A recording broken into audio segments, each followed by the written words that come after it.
Hey, it's Derek Richards. It's a Drink with Derek, and I have two good friends of mine. Normally, we're hanging out by a patio table, drinking bottles of wine and bourbon and eating steak and making inappropriate comments. Sal Demilio, Bob Phillips, a couple of great friends of mine, comics from the Detroit area. Also, the guys that you can hear them both on Sirius XM satellite radio, the Sal and Bob Show podcast. SalDemilio.com is Sal's website. Sal. And BobPhillipsComedy.com is Bob's. I tried to Google Bob Phillips to hit your website. You know, if you do that, it does a redirect to the Texas County Register. Yes. Uh-oh. You know why? Because there's a writer down there named Bob Phillips who's been, he's been this local celebrity for decades, and he pays for all kinds of, what do you want to call placement, search engine, right. Search engine optimization when it comes to that, and so it's kind of an odd thing. You can kill it down there. Well, I could go impersonate the guy and show up to do Bob Phillips. Yeah, do a personal appearance, and everybody would be appalled. This is not what we thought it was going to be. We thought he was. This is not the guy we met at the 4-H barn at the fair 2 weeks ago. No. So I'm funny. Just glad it's not the guy who wrote the 1001 clean jokes. That other Bob Phillips. That would just be the worst. He sold 10 million copies of these awful books. You see one? Yeah. Anyway, but it's good to be here, though. No, it's good to have you guys on. This is cool. I've had both of you guys on individually on the show, and now sports started back up, and you and I, all of us, we always end up getting a chance to talk about gambling and stupid stuff that we've done at casinos, dumb bets that we've made, how much we've won, how much we've lost. And I'm like, you know what? This is going to be fun with football season or whatever version of it's going to be played coming up here very soon. I thought it would be hilarious for us to do just a gambling episode of A Drink with Derek. I know Sal's got a glass of wine going over there. Bob, I'm not sure what you're drinking over on your end. I'm assuming bourbon. No, this is wine tonight. Yeah. Wine tonight. I had dinner earlier. I'm actually literally just doing coffee out of my Sal and Bob Show podcast. Yeah, baby. Coffee mug. Hell yeah. Well, I was going to make it an Irish coffee, but I'm supposed to go to the shooting range after this, and they kind of frown upon you when you walk in smelling like a liquor store carrying a 9mm. So, do they breathalyze you when you go into your shooting range? No, but I know what I drink is gonna emit this fog of bad Good decisions. call. And we should certainly give this guy some ammo and a target. Yeah. Just tell him your aim is better under the. I'm Irish. My aim is a lot better under the influence of anything. Irish are better at everything under the influence. Yes, I've made a number of actually very, very good decisions and very, very bad ones under the influence of alcohol. Haven't we both? I agree completely. Well, you guys are both big gamblers. Sal, you're more of you play blackjack and everything, but you're a big sports book guy. Bob, you also bet sports too, but you're a lot more of a blackjack type player. And I love blackjack, poker, stuff like that. Mm-hmm. Let me ask you this first, Bob. When did you first start gambling? I was a late bloomer to this, as I was in most things in my life. I didn't gamble in Vegas. Well, I didn't gamble at all until 1994, which was what is that? I don't know. 26 years ago, something like that. Yeah. So I was in my 30s, and I went out to. I'm a big boxing fan. I used to box when I was younger, and so I went out to a fight in Vegas. It was Michael Moorer and Evander Holyfield. And I was not far removed from my career as a fighter, a few years. And so I went out there and with my dad and several friends, and we saw the fight. Well, I had gotten a tip the night before from a buddy of mine, a guy named Bobby Watson, sweet old guy. He used to be the boxing commissioner for the state of Michigan. He called me up with a tip. He said, "Man, bet the house on Moorer." I said, "What, are you crazy? He's fighting Evander Holyfield." And, Moorer comes out with that crunk thing with his left down around his waist, and Holyfield is just going to pop that right. It's going to be over. He goes, "No, look, I've been to both camps. Holyfield's not taking it seriously. He's not doing his road work. He's only doing 3 or 4 rounds in the gym a night. He said, whatever you got, put it on Moorer. So I said, okay. And I went, and I think, I was a family man. Well, I'm still a family man, but I was married back then, and I had 3 young kids. So I didn't have a lot to put down on it, but I think I put $1,000 on it, and Moorer was a 3-to-1 dog. So Wow. of course he winds up winning, and I wind up with a wad of cash. And that was the first time that was my first win in Vegas. And it was the first time I went, oh man, I can make some money at this. Yeah. So it Wow. was, yeah. Haven't we all made that comment? Oh, beginner's luck, Oh yeah. Sal, when did you start doing this? Kind of had the same story. Well, actually, if you want to really go back to the first time, my mom and dad were at a soccer match in '67, and I kicked my mom in the stomach and said, "Take Bologna." Bologna. No, I'm just kidding. They got a great forward. Actually, probably my first recognition of gambling was in the streets of Livonia, and we found out that this party store, this guy that worked at a party store took bets. And I swear to God, there's a guy that I used to go up there and bet with, and I can't even say his name because he's kind of like a big name. Sure. Sort of a big name. Seriously, he's a big name in sportscasting industry right now. Forget about it. So I can't say his name. But he knew of a particular sport really, really well. And we used to go up to get our sandwiches from this guy. This is like 1989, 88. And next thing you know, he's like, "Hey guys," I think his name was Tony. Anyways, he would say, "Hey, I can take. I'll take bets." And we walked out of there, and my buddy goes, "Hey man, I know hockey like the back of my hand." So we literally took this guy to the cleaners, like Bob just said about his first experience, and we hit every single game. I mean, this guy owed us back then it was like maybe $1,600. And he was just like, I think we might have been his only customers, maybe. I don't know. But he was just throwing us free subs to not pay it. These subs better have green pastrami in them, I mean, it was like, but anyway, that was my first experience with gambling on a sporting event. How great is it that 31 years later, Sal is still adhering to the code. Don't rat the guy out. You are so Italian, Sal. That's so great. I love it. You are so good, fellas. Don't rat him out. Don't rat him out. Well, he knew his hockey, man. He knew his hockey, and he won every single. And he went on to cover hockey actually in the NHL. So, well, now you guys both have had obviously betting experience doing sports. What's the hardest sport to bet, Sal? For you, hardest sport to bet? Yeah. They again. I'm just going off my experience. I mean, right. The hardest sport to bet for me is baseball, but the pundits or whatever say that football is the hardest. But I think baseball is the hardest. But that's just me. Bob, opinion. what about you? For me, it's football. Yeah, I can't get it right. I just can't. I mean, that whole rule, any given Sunday, right? That plays out every Sunday for me. And whether it's FanDuel or whether I'm, I've got money on the, to our friends or whatever. I just never see. If I come out ahead, never much. What's the? How about you? For me, I think it's hockey. I mean, that's just. Okay. I mean, like all the games are literally a goal and a half, and the over/unders are 5.5 or 6. Yeah. And you think you've got it locked up, and all of a sudden, bam! Here's an empty netter. You've seen goals. It doesn't matter. A team can be, completely destroying somebody else the entire game, and it's a great defensive struggle. It's 1-0. You're like, I got the under. Then all of a sudden, there's 4 goals scored in a minute and a half. Yeah. Yeah. Right. Yeah. That'll break your heart. For me, I've seen those unravel a lot quicker than anyone else's. Now, you guys both bet football. What's the rationale behind this?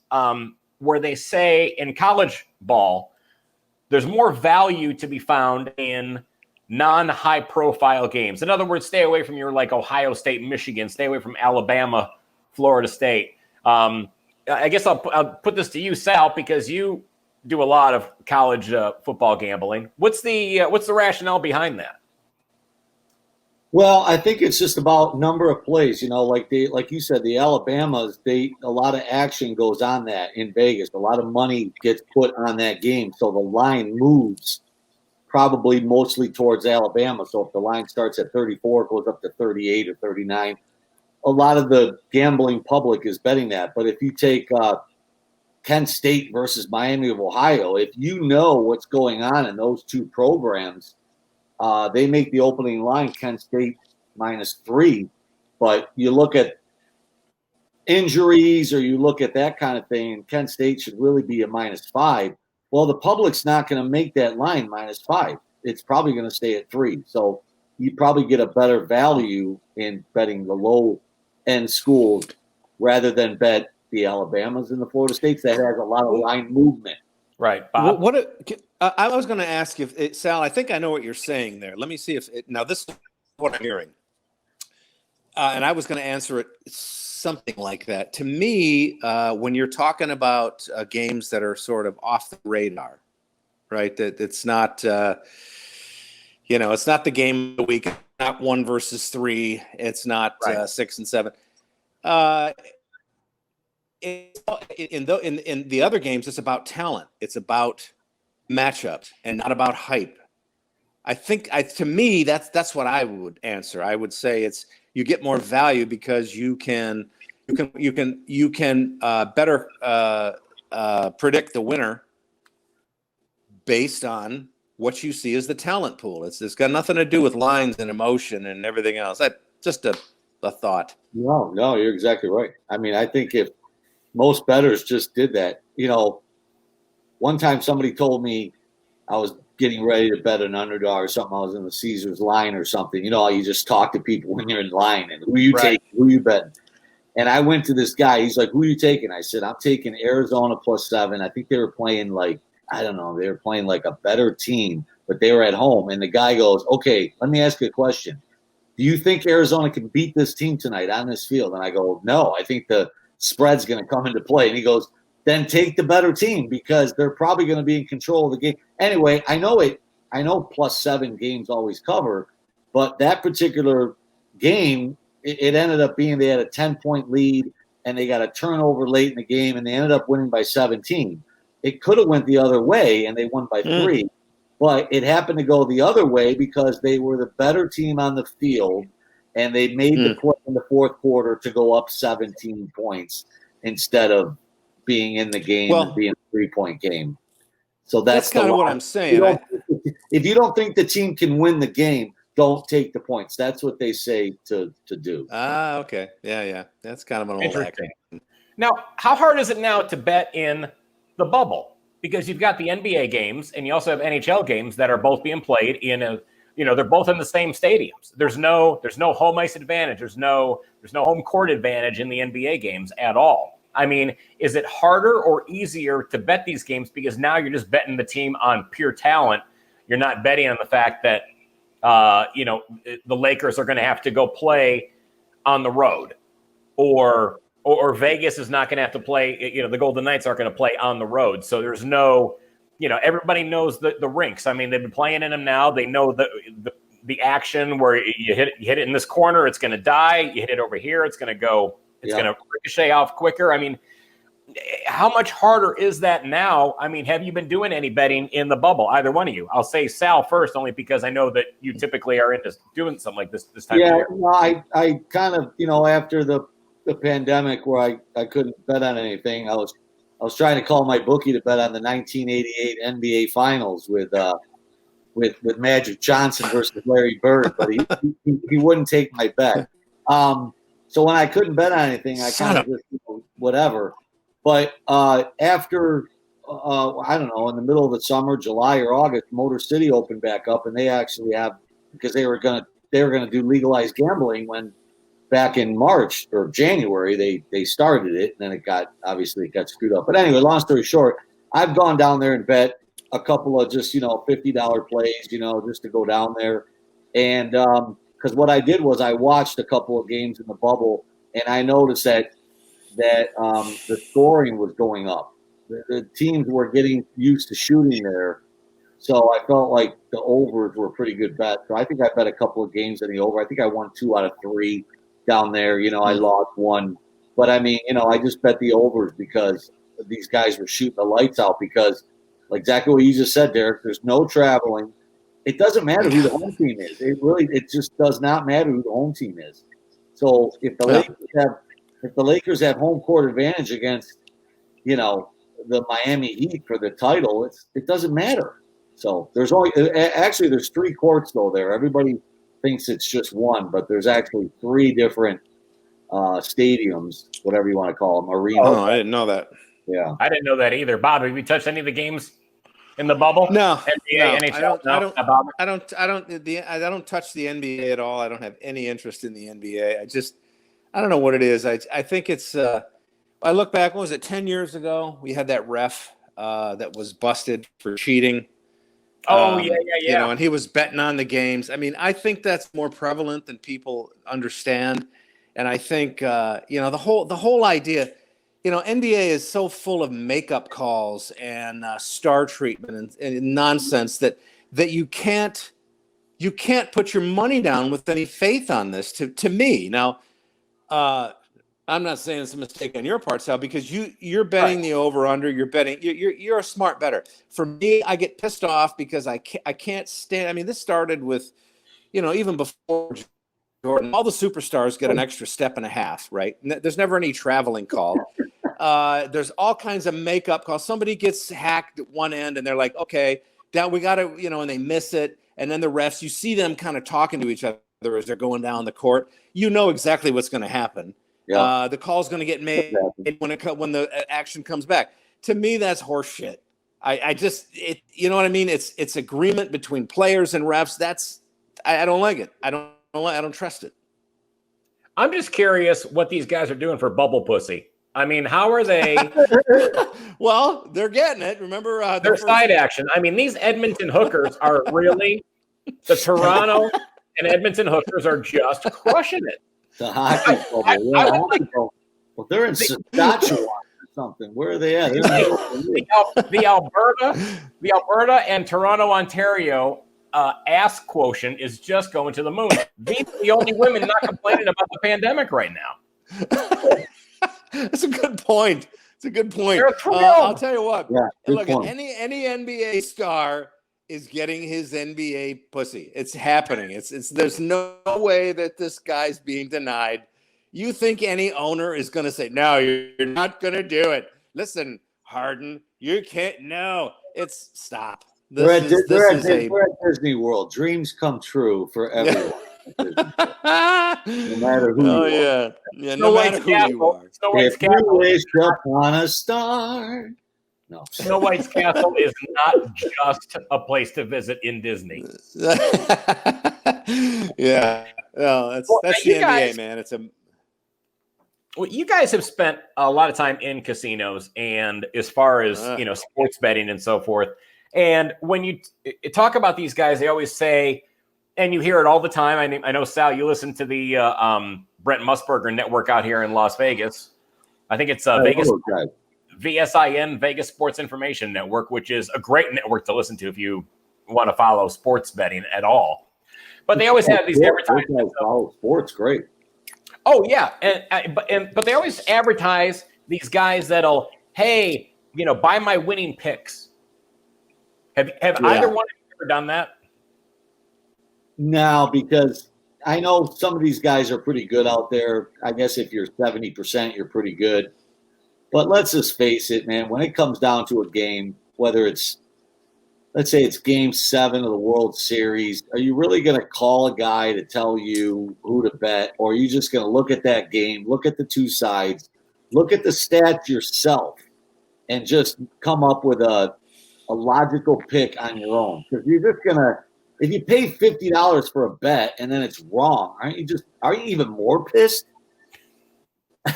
Right. Yes, I have been. Yeah, you've lost before the game even starts. So How horrible is my own that? stupidity and Yeah, I know, right? How awful is that to actually throw the money out there ahead of time? You're already in the hole. Yeah. But I It's like even these guys, even the best handicappers are still only 56, 57%, right. typically. Yes, that's right. That's how they make their money. I mean, as long as they're on the positive side of 50%, you're making money. Right. Yeah. Mm-hmm. yeah, I remember this one guy. There was a game. I think it was like 15 years ago. I don't know, 20 years ago. We were getting ready to bet a game, me and a buddy of mine, and it was snowing. Like you just couldn't even see. It was like one of those snow games, and the over/under is just shooting down like with the bookie. So my buddy goes, "Yeah, I'm going to call this expert," and he's like, "Yeah, take the over." And we're like, "What? Are you watching the screen right now?" Oh no, man! There's gonna be fumbles and blah blah blah and this and that. So my buddy buys the pick, bets the over. I go in the bathroom and bet the under, and like 3-0 final. You know, like they couldn't even muster up a first down. This guy paid to get his over bet from a professional. So that's beautiful. What? It's always fun to talk about. I just think it's great. Sal said, "I went to the bathroom and bet the under." Well, he wasn't going to do it in front of his friend. That's just a total dick move, you know. He's talking to his buddy, and he's like, "Oh, what are you going to say? I'll take the over." Oh yeah, I'm going to go take a shit, and hang on. I am the only thing more in the toilet than this dump that I'm taking is his over bet. Over in a snowstorm. That's a new thing. That's a new saying for us. When you're up against it, you know it's going to go bad. How you doing? I got the over in a snowstorm. If the over-under was 2, you're fine. yeah, I mean, what an idiot. It's so good, man. I love it. That's beautiful. I forget that one. I got the over in a snowstorm. It's always easy. It's always easy to talk about, you know, the biggest wins that you've had. Bob, I'm going to ask you this. At a casino, what is your biggest loss? Okay, I'm going to tell you. I'll tell you my biggest calculator. You mean from the first bet and then to the negative, or the biggest swing? Because there's two different numbers there. Well, let's go with you tell me the better story. Okay. This is depends on what you mean by better. It's the more dramatic story. It wasn't good for me. I was and I walked in. I think I walked in with $5,000. It was 6:00 in the evening. So, Sal, you and I've told this story to you. I walked in 6:00 in the evening. I had $5,000 on me, and by midnight, I was up $25,000. Okay. Now I'm thinking, okay, I'm gonna make all the wrongs right. I'm gonna rectify all my past mistakes. I'm gonna win $200,000 tonight. So I start pressing, and I go crazy. From midnight to 6 a.m., I lose that $25,000, plus the 5 I came with, plus another 5 that I dug for. So that was a $35,000 loss from midnight to 6 a.m. Right. So that's that. Like I said, that's the more dramatic story. Yeah, that's a pretty bad story right there.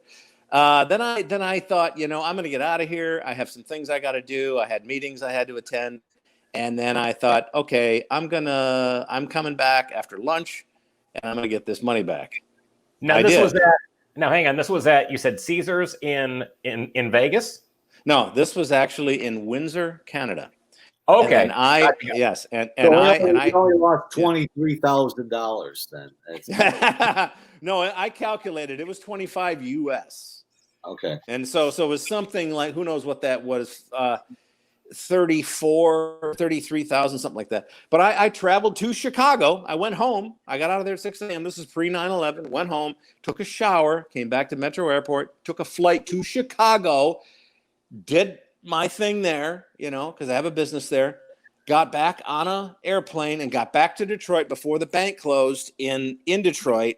Took out another $5,000 and took all those bullets back to Windsor and said, okay, now I'm going to get this back. That's insane. Except I won a lot of it back. You got it back. Not all of baby. it. No, I didn't get all of it back. I think I got about 15 back. And but that's insane. That's a nutty. What can you say about that? That's so crazy. Yeah, I can't even top that. But my story is going to be. I probably should have went first, Eric. No, do your Luxor story. I love that. The Luxor. The 10 grand on the just. Yeah, I lost. Well, I wasn't 10 grand, but I did lose. I've lost I bet a Super Bowl bet for $1,000 before and lost it. I bet I lost probably $2,000 playing blackjack. Just not. You're always thinking you're gonna. I've lost 8, 9 in a row, and you're like, well, the next one I gotta hit. So you go 200 on it or something, and I've gotten in trouble doing stuff like that over the years. But for the most part, I try to find a $5, $10 blackjack table. But wait. Talk about your Luxor story. Do your Luxor.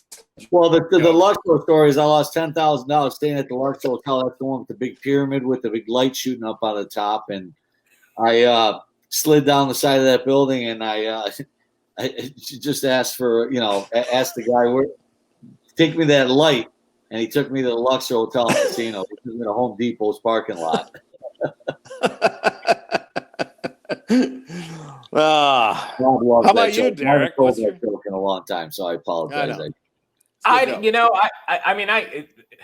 would say the most that I lost, and I'm not a big gambler, even though I live here in Las Vegas, but I actually went, this is before I had even lived here in Vegas. It's got to be at least 11, 12 years ago. I was out here with my ex, and we were out. We went to, and I had a couple $100 in my pocket, and I was at Binion's. I went to the craps table. Love to play craps.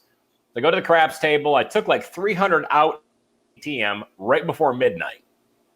So I had $500 in my pocket. And I don't know why I thought it'd be a good idea to get one of those big frozen drinks in a big plastic football.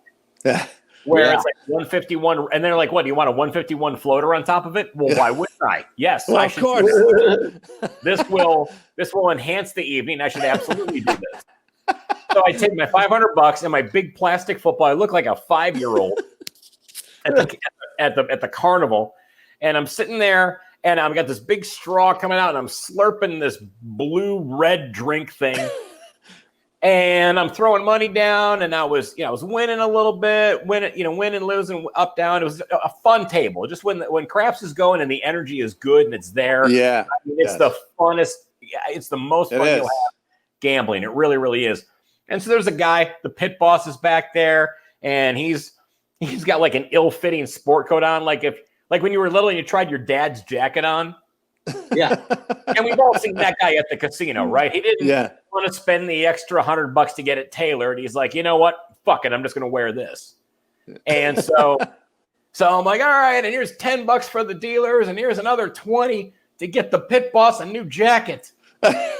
And everybody, all the player or all the dealers around the craps table are laughing their ass off. And this guy was looking at me like he just wanted me dead. And so then, long story short, I'm drinking my big football drink. I'm winning, losing. Then all of a sudden things start going down. And then I found out I can go to the ATM, and my ATM limit was $300, but now it's after midnight. So I can take another 300 out. There you go. It's a new slate. I'm a genius. I can start over. Get the money back. Alt-delete on my gambling. So I literally took the other $300 and got shit-faced and got back to the hotel. I don't know what time. The sun was coming up. Woke up at 1 p.m. There was a cup of coffee sitting there that my ex left, and I had crumpled up ATM receipts and $36. So I lost $760. Yeah. Your crumpled $36 are your pillow. I know. That would be so sad if it probably wasn't true. Oh man, but those are fun times. I mean, that's just I can joke and laugh about that now. I mean, I'm not looking to take a nosedive off the stratosphere, losing that kind of money. But casinos years and years ago were noted for treating people very well. Back when the mob ran Vegas, You got the steak dinners, you got treated well, they took care of you if they saw that you were gambling. Let me ask you this: what's the best and worst that you were treated at a casino? And I'll start with Sal first on this one. Mm-hmm. Well, Bob has a great story about when we both were at Bally's, but I'm going to tell one real quickly about how Vegas has changed over the years. As far as, I'm 53 years old. Probably the first time I went to Vegas, besides going with my brother, was probably in my early 20s when I was legally of age kind of thing. And you used to go out to Vegas, and I could go up to the window in 92, bet $50 on a football game, get in the seat, and then a waitress comes around, and I could literally have 20 drinks during that football game, give her a few bucks, and if the $50 bet lost, I made up for it in gin and tonics just now. Right. So that's how Vegas used to be. Now, or let's say a couple of years ago, if you're first of all, if I go and make $100 bet, they give me a drink coupon. Okay, that's number one. So it's not just free drinks all the time. They give you one drink coupon. My buddy bet $500 on a game. He got like two, and he's like, wait a minute, he got one for $100 bet. I got two for a $500 bet. I should get 5 drink coupons. I mean, the guy was trying to get more drink coupons with his $500 bet. It was hysterical. But anyway, then I go back to the video poker by the bar, and I want to play video poker while I'm watching the game that I just bet. And I'm sitting there playing video poker, but if I take a drink or look at my Facebook messages for a couple of minutes, all of a sudden there's like a shot clock on the slot machine where the bartender comes over. Hey, you're not playing enough. You're not hitting the play button enough. That martini, I'm gonna have to charge you for that. I mean, that's no way. What's going on? I just wanted to say the difference. That's what we're dealing with. And it's that's bullshit. The young people are going because they don't know about the old days. They don't know about what I just said. Yeah. But anyway, so I guess that's the part of Vegas I don't like anymore about getting treated. But now, don't get me wrong.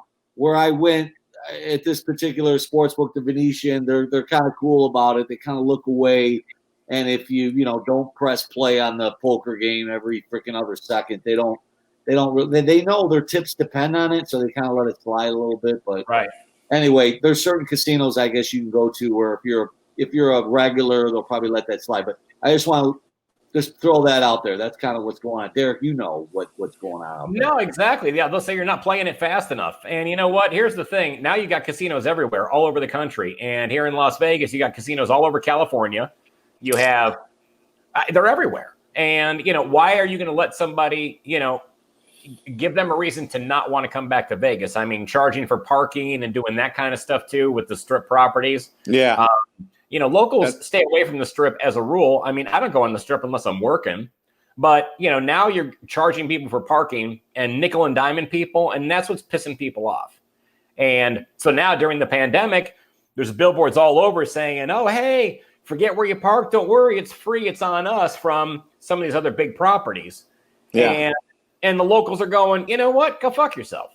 Yeah. When everything was going great, there wasn't a pandemic. You had no problem charging us $12 a day to park there. Yeah. And now all of a sudden it's like, oh, no one's coming in.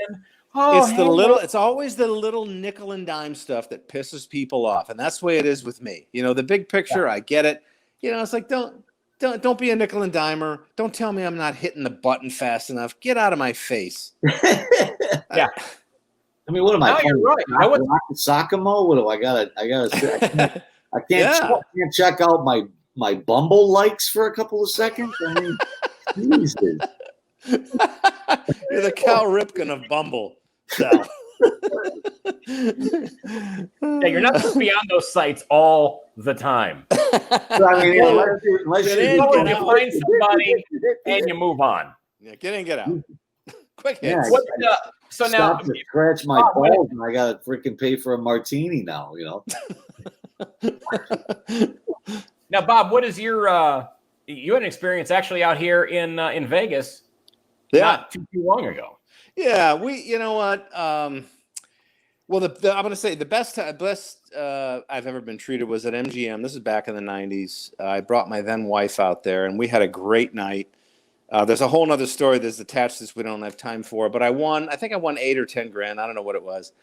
And they could clearly tell that we were novices, that we weren't, or not novices. We just weren't heavy gamblers. We just had a really great streak that went on for like 3 hours.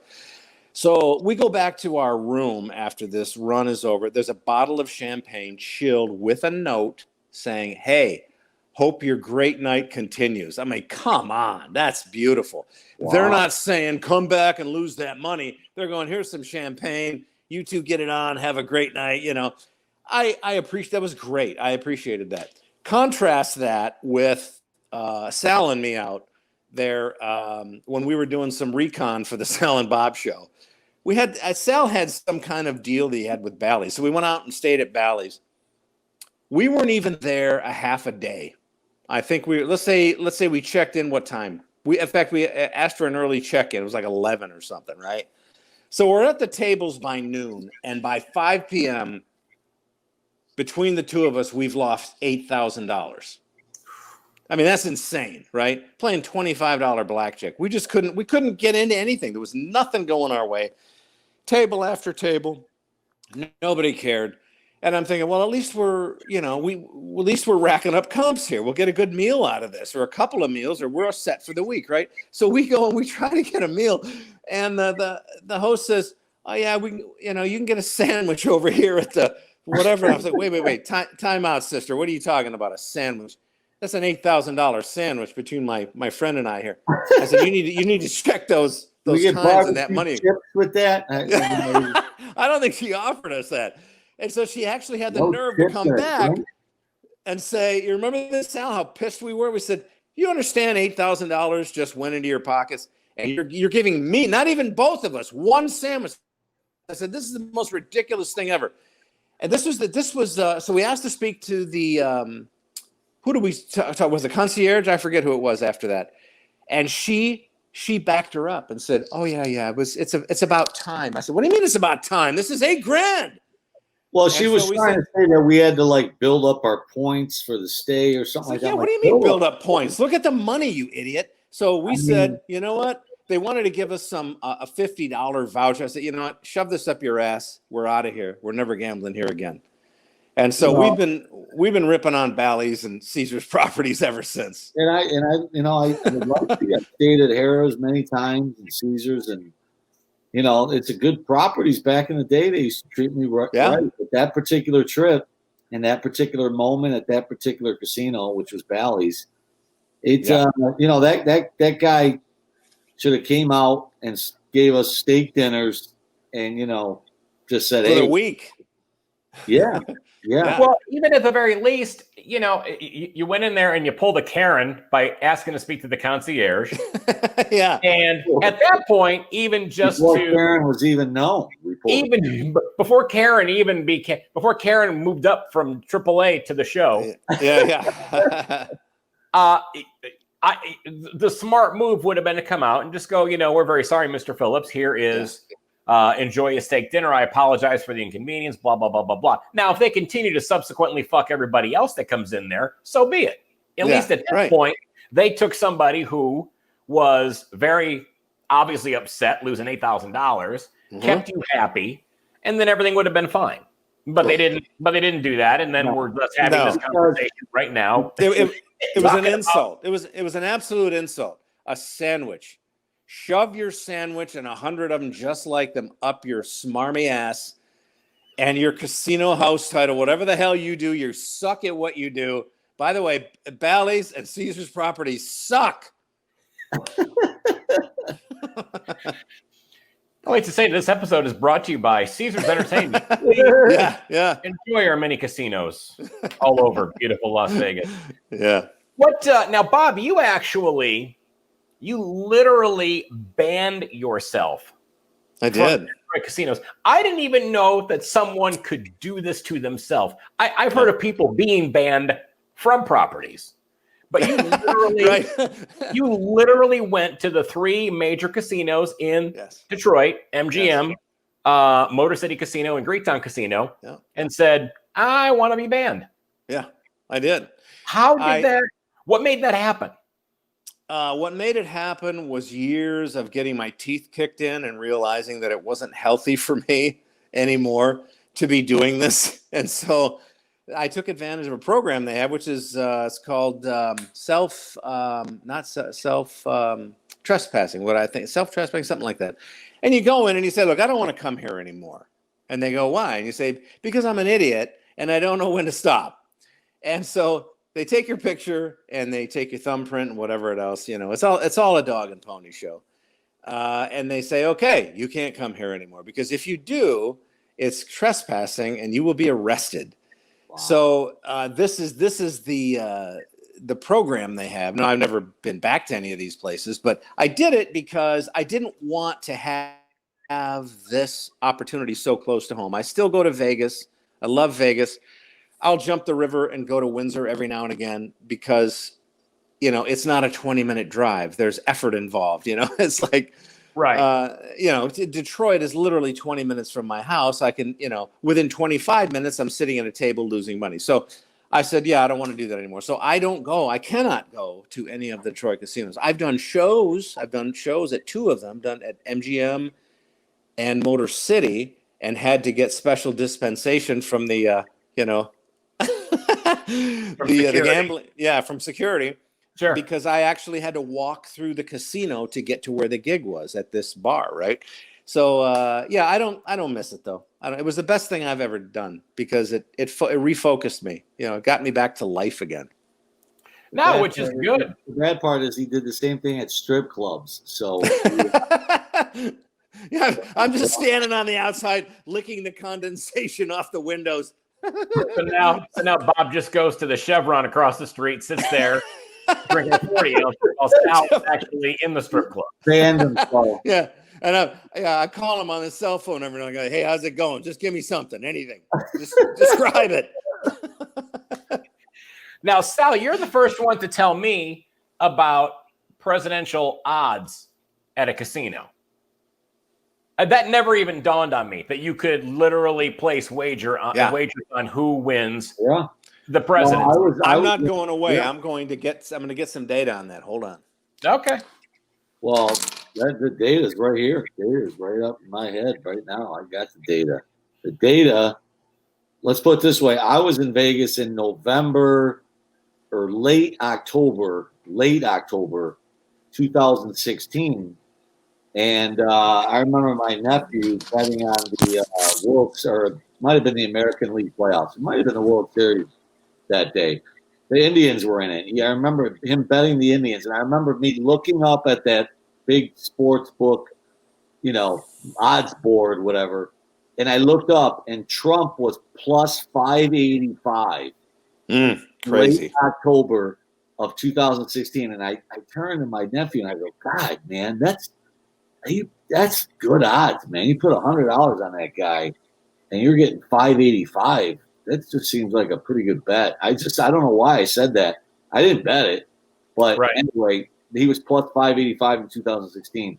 Now he's like plus 145. He's still an underdog, not as big an underdog as years ago, but that's what I saw like a month ago or something. I don't know if Bob's got some updated. You know what? Hold on one second. I'm getting to that now. This keeps. I thought the last thing that I saw was like maybe plus 125. Maybe it is. Mine was like minus 115 or something like that. So. Even, I mean, it's pick 'em. It's right. Yeah, I mean, 538. This is a website. 538. Actually spelled out that way. 538. But now you got to worry about if there's refs that are cheating, meaning ballot counters, and right. Is the post office involved? And there's too much to go over. I can't. Well, right now, Joe Biden is a 58-cent favorite to win the election, and 45. Donald Trump 45 is at 45 cents. 58 to 45. Yep. So Joe Biden is a decided favorite. When you looked at this is predictit.com. This is a presidential election. Now, this Nate Silver is the statistician who puts all this stuff together, and he doesn't really have a dog, in the race. He just says, "Look, this is what I see." So right now, it looks as though Trump is a heavy underdog to get a second term. However, we all know how it turned out in 2016. Right. Hillary was remember Saturday Night Live, the Saturday before the election. Hillary was anointed, man. Every sketch was about Kate McKinnon playing Hillary, and it was like, can I just move in right now? It was so it was so done according to them, and then Trump winds up winning it. So. Who knows what this is? But Vegas, who is very rarely wrong, has Biden as a medium to heavy favorite. Take from that what you will. Yeah, and a couple months ago, they were saying in the polls, the so-called polls, that Biden had a 14-point lead. That's way down now. Well, but when they said that, I was like, 14-point lead. Oh, let me, you go to covers.com and it has odds for everything. Yeah. I think I went to covers.com because when I heard that, I was like, wow, he's got a 14-point lead in the polls. Well, let me see what Trump is getting. And he was like that's when I saw it. It was like plus 145. And I'm like, wait a minute. If somebody has a 14-point lead in the polls, why is it only plus 145? I knew back then that it's going to be close. It's going to be a close election. Right. And it's down to like 4 or 5 states. I was just telling somebody else. It's always the swing. Yes, it's always the battleground states. That's what it's all going to come down to. No, exactly. What do you guys wish you could bet at the casinos? That Betty White makes it to 100. I would like to bet that. I would bet that too. Where is she now? I would bet every dime I have in the bank on that. Well, where is she now? Is she 98? 96, 97? Oh, I don't know. I don't know if I'd take that bet. That's a lot of years when you're, pushing on. I gotta get good odds then, so I'll take it. That's one of those over-unders in a snowstorm, to be honest with you. Right. I don't know. What do I wish I could bet? I wanted to bet how much time Lori Loughlin was going to get, but that already played out. She's getting 2 months, and her husband Super Mario got 5 months. So I guess since this is still active, I'd like to bet the over on dudes that Becky Falwell has banged in front of her husband. That's 3 now. I'm going to say it's at least 4 or better. So you're saying that how many Amazon drivers have gone up to her door? How many pizza guys have gone up since this story came out? I got a free pepperoni for you. That Amazon truck isn't the only thing with a smile on the side of it. Guys, I love you. I can't thank you enough for coming on here. The Sal and Bob Show podcast. You can find it off of both of your websites. SalDemilio.com, also BobPhillipsComedy.com. Yes. Sal, anything that you want to go ahead and promote, sir, at all? I know you can find all your social media on off of your website. Yeah, everything's off my website, and check out my schedule. Just trying to piece some stuff together in this crazy fall. That's never horrible. Family room. Check out my schedule. I'll be doing a family room in Canton. My family room. I've got a kitchen gig on the 27th. Bob, how about you? BobPhillipsComedy.com. Your album is hilarious. $10 gift card. Oh, thanks. Yeah, that's doing well on XM Sirius. Check me out on there. Check me out on YouTube, and check out the Sal and Bob Show. I'm very proud of this show that Sal and I do. I love it. We just have a brand new episode out where we talk all the convention stuff. Check that out.